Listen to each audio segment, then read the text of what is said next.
तो फ्रेंड्स मेरे हर आपको शॉर्ट्स में एक ब्लैक कलर का डॉग दिखता है, ये ब्लैकी है।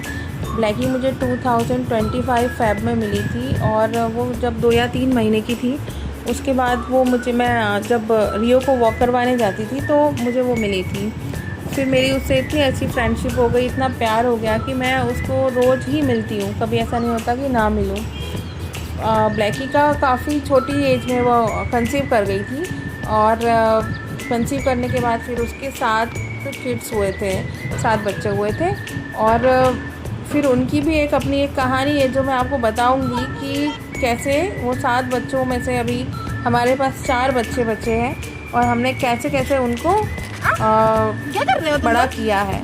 और ब्लैकी को भी हमने किस तरह से सब चीज़ें और करवाई हैं। फिर आगे उसकी और भी बातें हैं, कहानी है जो मैं आपको आगे के शॉर्ट्स में बताऊंगी।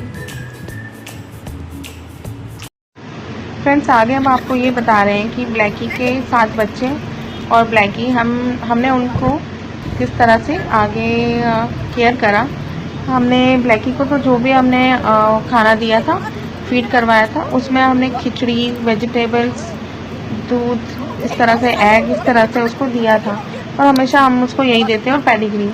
फिर हमने सभी जो 7 बच्चे थे सभी का वैक्सीनेशन और सभी को पेट में कीड़े की दवा और फिर जो भी इनका अदर कुछ मेडिसिन होते हैं वो सारे हमने इनको ट्रीटमेंट दिए थे 7 को।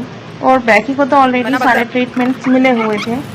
अब इन 7 की केयर करना ही हमारा एक मेन मकसद था और हम 7 की जितना हमसे केयर हो रही थी हम सारी केयर कर रहे थे।